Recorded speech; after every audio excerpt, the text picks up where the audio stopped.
Assalamualaikum warahmatullahi wabarakatuh. Perkenalkan, nama saya Rizky Lenggogeni Putri dengan NPM 1912110244. Nah, di sini saya akan menjelaskan tentang materi Supply Chain Management beserta dengan studi kasusnya.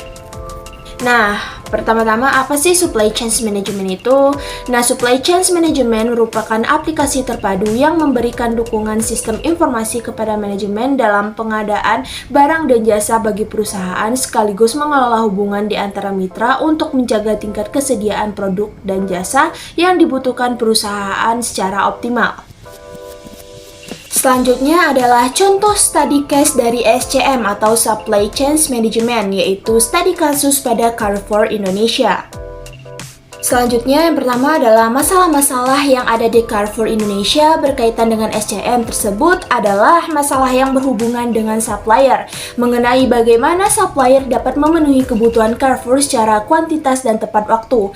Yang kedua, SCM dapat membantu mengatasi masalah tersebut dengan menerapkan sistem SCM yang optimal, misalnya dengan membangun SCM berbasis IT.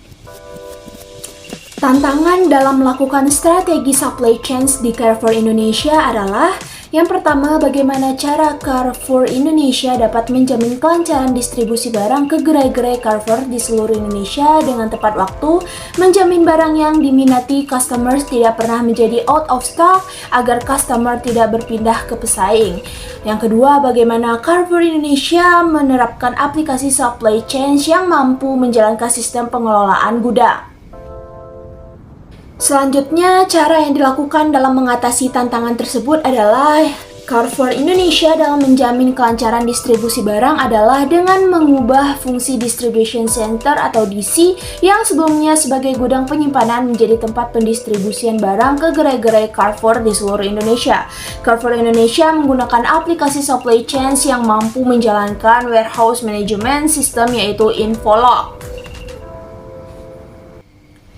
Mengidentifikasi bisnis dan teknologi yang tepat sehingga dapat diterapkan secara optimal oleh Carrefour Indonesia. Selain bergerak dalam bisnis retail hypermarket, Carrefour Indonesia perlu mengembangkan lingkup bisnisnya adalah salah satu strateginya dengan mengakuisisi minimarket yang ada di Indonesia. Untuk menunjang SCM, Carrefour Indonesia menggunakan IT dalam bentuk yang pertama, ISCM merupakan sebuah taktik dan strategi yang diterapkan dalam teknologi internet sebagai channel sistem yang menghubungkan semua organisasi yang terlibat dalam supply chains untuk meningkatkan pelayanan atau memberikan manfaat kepada pelanggan. Yang kedua, ERP, metode mengatur seluruh proses bisnis yang ada dalam suatu perusahaan dengan suatu arsitektur perangkat lunak yang berjalan secara real time. Yang ketiga, ED, hal yang berkaitan dengan standar perpindahan data yang berhubungan dengan transaksi bisnis antara komputer. Jadi, kesimpulannya adalah adanya supply chain management dalam perusahaan dapat meningkatkan efektivitas dan efisiensi dalam proses pembelian bahan baku, pemenuhan pesanan customer, serta proses distribusi barang. Jadi, selain itu, dengan adanya teknologi informasi, maka jaringan informasi dan komunikasi perusahaan dapat berjalan secara cepat, tepat, serta real time sehingga kinerja perusahaan juga lebih efektif dan efisien. Oke, sekian dari saya. Apabila terdapat kesalahan, mohon dimaafkan. Wabillahi taufiq wal hidayah. Wassalamualaikum warahmatullahi wabarakatuh. Bye-bye.